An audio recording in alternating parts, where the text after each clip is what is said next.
Hi, I'm Gareth Green, and in this video we're going to be thinking about the overture to Handel's most famous work. It's an oratorio, Messiah. So if you've ever come across anything by Handel, there's a good chance that you've come across Messiah. Amazing piece of music, long oratorio written in a matter of weeks, and it just seemed to kind of flow off his pen.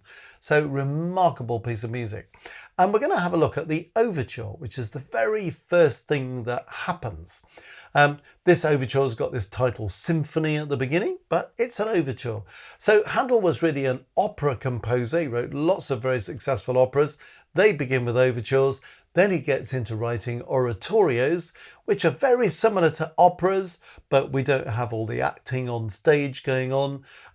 We have people in sort of fixed positions, and oratorios are on sacred subjects, whereas operas tend to be on secular subjects. So obviously this is the story of Jesus Christ, the Messiah, and it breaks into three parts. You've got the birth of Jesus Christ, you've got the death, and then you've got the resurrection.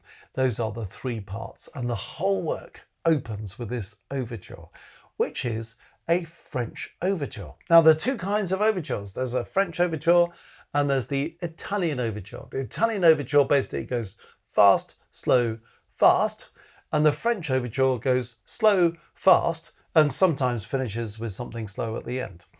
The French overture survived longer than the Italian overture, but the Italian overture became the basis of the symphony. So we ended up with this fast, slow, fast thing, instead of being three sections, being three movements: a fast movement, a slow movement, a fast movement. And so was born the symphony.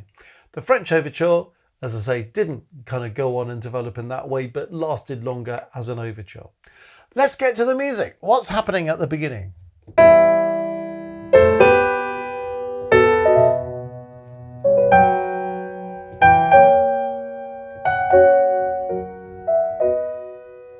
These are dotted rhythms. They're often played as double dotted rhythms.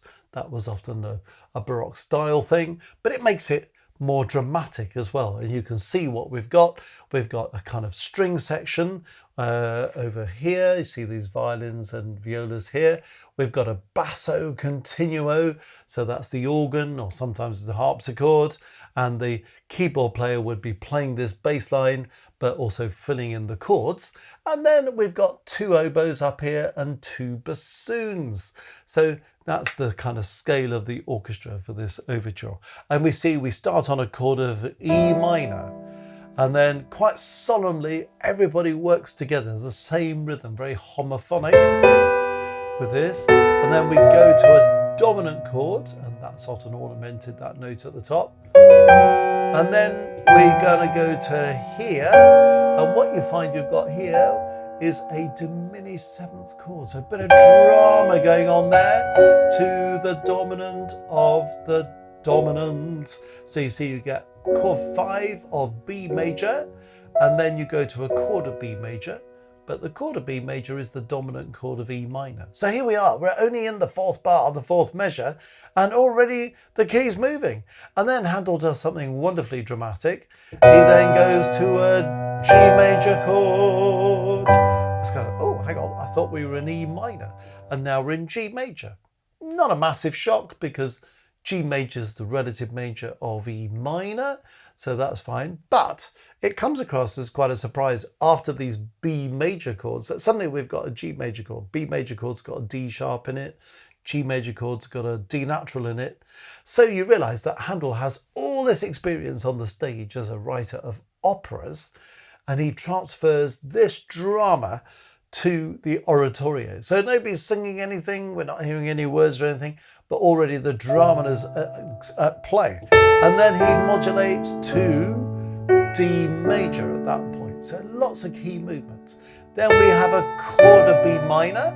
He doesn't modulate to B minor, but he uses it as a pivot chord to go to the dominant chord of A minor. And then we go to A minor, but we don't really settle in A minor because that's chord 4 in E minor. And then it goes back to E minor. And then you notice how we get a little bit of movement in the middle parts. You notice the violin, viola parts there in the middle doing these dotted rhythms. And then the dotted rhythm goes into the first violin and the oboe part. So the rhythm becoming more independent for a moment there, then back to the chordal thing. And so it goes on, and then we're back in E minor again. Now, this part of the overture finishes here. Okay, we've got a first time bar, so we repeat it all, then we go to the second time bar, and we finish on the dominant chord, the B major chord. It's a kind of cliffhanger, isn't it?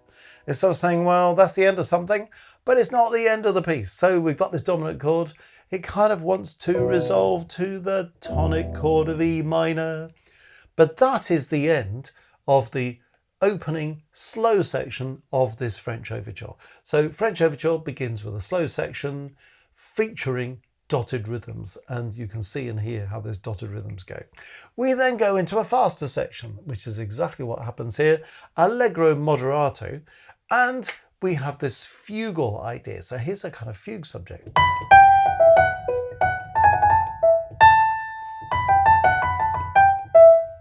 And then we have a fugue answer that comes in the second oboe and the second violin.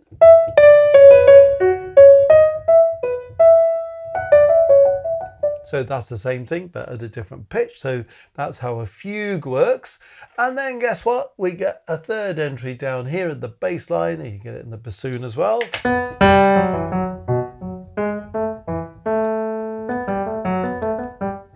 So this might be a sort of fully worked out fugue, because we then have something that feels like a bit of a fugal episode.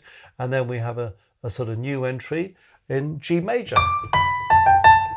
Oh, but it doesn't complete. It's what we call a false entry. So this is certainly using a lot of fugal technique, but it's making the point that having had that slow opening section featuring the dotted rhythms, we now go into a much faster section.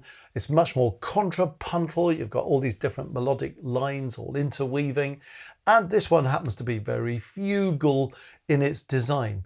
So we get episodes, sort of free material using ideas from the subject and the counter subject, and then we get statements of the fugue subject, or we get these false entries that we've just been talking about. There's a few of them around, until we kind of build up, but keep the momentum going until we get to the end. Now, in this particular overture, often these last few bars are played at a slower tempo. So we get to the end and we go back to a slower tempo.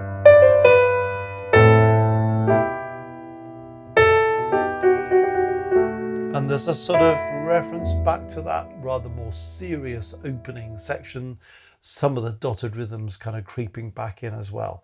So you can see slow, fast, slow. It's just the final slow thing here is pretty short. And that's how most people play it, because that's kind of how it belongs. So you hear in this opening kind of setting the scene for this huge work in 3 parts. And then we go on, we hear from a tenor soloist, and then the choir comes in after that.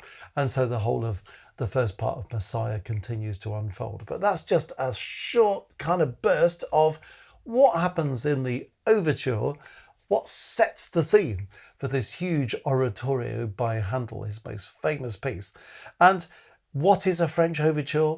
How does it work? So hopefully that's just given you an idea about how that ticks. Well, if you've enjoyed this video and you think, oh, do you know what? I'd like to do more of this kind of thing, digging into the work of composers, analysing pieces of music, kind of getting to grips with the innards of things in a bit more detail than we've done in this video, you might be interested in becoming a level 2 Music Matters Maestro. My goodness, what does all this mean? Go to www.mmcourses.co.uk, click on Maestros, and then it will tell you all about it. But there are all sorts of exciting things you get. You get emojis, you get early access to our videos, but the main thing is you get the opportunity to join us on a monthly live stream where we spend an hour a month together, so you can come and join us live. You can take part in the live chat, ask questions, make comments, all that kind of stuff, interact with other people who are on a similar journey. If you can't come live, all these things are recorded, so you can watch the recording later if it doesn't suit you because you're busy or you're in a different time zone or whatever. But it's a great opportunity to do much more of this kind of sort of study at a deeper level, and to do that alongside other people. It's a lovely community, and the people who are members really value it. The other thing is, once you've signed up, you have access to all of the previous live streams, which is now going back years. So there's a huge amount of material, and you might find all sorts of things you're interested in studying there. So have a think about it. www.mmcourses.co.uk. Click on Maestros. Hopefully we'll see you with us next month.